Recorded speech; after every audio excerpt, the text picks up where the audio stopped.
Welcome on in, guys. Tobin here with you. Thanks for checking out the channel. Hope everybody's doing fantastic. Still basking in that Dolphins glow, that Dolphins win, whatever you may be. But not the only piece of good news in this South Florida weekend that had a shutout of the Jets, a Jimmy Butler game winner. Got the news shortly after the Dolphins' victory. The Miami Heat injury report came out, and the Miami Heat are going to look pretty whole finally when it comes to this Timberwolves game on Monday.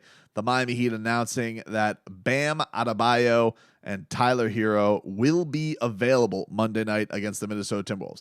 Caveat, Kyle Lowry is out for soreness, and who could blame him? He has been basically available for, I think, every game except for one.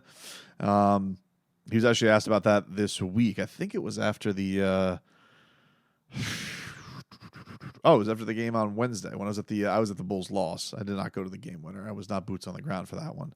But he was asked about that and talked about his durability a little bit. But the big news, Kyle missing a game, not too big a deal, especially for soreness, means he should be back soon. The big deal here is you're finally getting your all-star center and your stud guard back in the fold, as Bam Adebayo has missed 7 straight games, 9 out of the last 12. Tyler Herro has missed the last 18 games. Tyler, of course, having that devastating ankle sprain where he lands on Jaren Jackson Jr., and Bam Adebayo has been dealing with this hip soreness.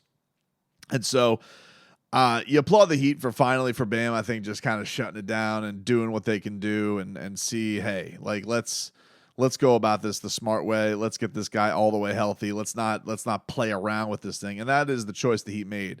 And it hasn't been easy without him. They did go 4-3. The Heat over these last 7 without him. They were able to get that stretch going. But, we have seen in these fourth quarters, there's been a couple of things that I think Bam is going to be huge with. First of all, I mean, guys are scoring willy-nilly in the paint. And, of course, you have Anthony Edwards tomorrow. You're going to want that resistance to have there in the paint once he gets out there. Bam's also going to have his hands full with, Karl Anthony Towns and the size that the Timberwolves bring to the table. This is a really fun team. This is going to be a really fun matchup. You're talking about the number 1 seed in the Western Conference.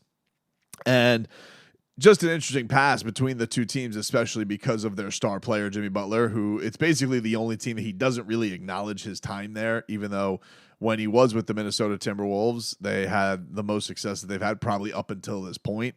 And not only that, but they were in big time trade discussions. It was actually kind of similar to the Damian Lillard thing. I referenced this over the summer where I was a little worried that the Heat were going to overplay their hand, and eventually Riley was going to tell, Joe Crone to go bleep himself, just like he did Tom Thibodeau, and that your star target was going to end up on a rival team. Now, it didn't quite go that way. It did in the end result. I mean, Damian Lillard ended up on the Milwaukee Bucks, a rival team, but it just doesn't. It seems like the go bleep yourself was more from the Blazers to the Heat right away. They were just like, go bleep yourself. We're not negotiating with you. But it also does feel like the Heat kind of overplayed their hands. So there is some mirroring stuff there. But this is obviously the thing that makes this Minnesota Timberwolves team different from other Minnesota Timberwolves teams is Anthony Edwards, their star guard. This kid is one of the best players in the league. He's been an absolute monster for them. Now, mind you, speaking of whales and speaking of orcas, I have told you I'm a changed man. All right? I am not a guy who is going to be looking at these things and trying to get every rumor mill, everything out there. But, the rules changed for Ant-Man. Too much. It's like the ties to D-Wade, the connections to D-Wade, the praise from D-Wade, on top of the fact that it seemed like him and Eric Spoelstra kind of chummy on Team USA. I imagine Spo is going to get the reins of Team USA in the near future, and Anthony Edwards is likely going to be one of those guys who's going to be by his side. So I'll be, on the lookout for stuff like that tomorrow. If you, or Monday, or tonight, whenever you're watching this, Monday night, I'll be on the lookout for that. In the meanwhile, this is obviously a really good test for Miami. I told you this past week that it was a case of, hey, you had to go, in my mind, 3-1 in spite of the injuries to Tyler and to Bam. They were able to do that. Now, this is going to be a good, fun couple of tests because you have a Wolves team that's obviously kicking ass. You have a Magic team that's been off to a really good start. So it's a bit of a measuring stick for Miami. It's a good mesh to see how close they are. It's still not 100% because Kyle's not there, obviously, but hell, it's as healthy as they have been. It's going to be very interesting to see how this all shakes out because, bringing back two starters, it shakes things up on the rotation. Now, I think in a good way because, Duncan Robinson probably is going to go to the bench, I'd imagine. We know Orlando Robinson's going to go to the bench. So I would say probably tomorrow, my best guess would be the starting lineup will look something like, trying to think. Yesterday it was Kyle, Caleb, Orlando, Jimmy, Duncan. I'm thinking tomorrow, Jimmy, Bam, Tyler. Do they go back to Haywood, Highsmith? And then it's probably going to be J. Rich, I would guess, for tomorrow with that. But obviously when Kyle comes back, he's going to get the starting gig. That'll kick J. Rich to the bench. And then, you got a bench that's going to be loaded up, man. You got, Kevin Love's going to be your backup big, which he's been doing a really, really good job with. He's been doing a fantastic job with Jaime Hawk has obviously been an absolute stud. Caleb, J. Rich, and Duncan Robinson now added into the fold there. Yeah, they're absolutely loaded up on depth. Caleb was speaking a little bit about this after the Bulls win over the weekend, and this is gonna be exciting. And for me, we know what Bam's gonna bring to the table. The thing I'm excited with him is I think he was having one of his best individual starts ever. So I'm very excited about this because Bam has certainly taken these big man matchups very, very personally, and he's done a really good job of getting the best of a lot of his rivals. When he's gone up there against Triple J, he's done fantastic. When he's gone up there against Anthony Davis, he's done fantastic. So I'm very excited to see what he brings to the fold with this one.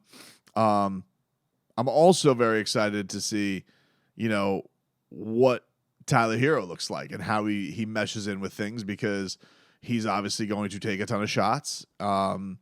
And this is a big year for him. We talked about this, that he looked like he did all the right things coming into this season, maturely handled all the room outside of, some like subtweeting that was funny, I think, and in jest and having to weave through the BS as he talked about. The guy worked his ass off. The guy looks like he knows what the efficiencies are that he has to give out his team. His teammates raved about him and everything that he did and the decision-making he made. Spo's raved about. So just very excited to see that all kind of blend together. And I'm also excited because I think this could help with some of the fourth quarter issues that Miami's been having. Miami has had a bit of a rut in some places when Jimmy has to go take that 7-minute break or 6-minute break that he takes at the start of the fourth quarter because he plays all of the third basically. And so now having the ability to stagger Bam, Tyler, Jimmy in certain looks, I think it's going to really, really help out. Now, I don't know if there's going to be a minutes limit. That would be a fascinating thing to hear from Spo.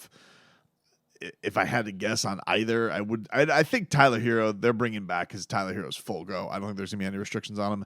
Bam is definitely going to be the one that's going to be the interesting thing to monitor more because this has been a lingering thing. This has been a thing that's kind of been affecting him. So I'd imagine they're going to be super careful and monitor it because, as we've seen, he's very, very hard to replace. With Tyler, it is what it is. Like, it still sucks not having Tyler Herro, and he's awesome to have out there, but I do think that they can find more ways to patch that together. But certainly having his ability in these fourth quarters where the offense is kind of dried up, things have gone a little bit stale, you need difficult buckets made. Who can't, love more shooting, even though the Heat have been a very good shooting team so far this year. It's all great, man. It's going to be so great to have the Kentucky boys back together and bring what they bring to the table. I'm just really excited to see this team at full strength. I'm really excited to see them against two matchups this week against teams that have had a lot of success, have been off to really good starts. Ant-Man is questionable for tomorrow. I'm not sure what with. Let's see. Questionable. That was a couple hours ago. What is his stat? What is his injury? Anthony Edwards. Questionable. What is he dealing with? he is dealing with a hip pointer. So that could be an interesting one. They played on Saturday, I believe. So this is not a back-to-back. Also says Jaden McDaniels is also questionable due to a contusion, a sacral contusion. Oh, is that like his elbow? What the hell is that? Sacral contusion. What the hell is that? Sacral contusion. No, it is a tailbone injury. Okay, tailbone injury for Jaden McDaniels, and that's that with them. So definitely some things to keep monitoring tomorrow.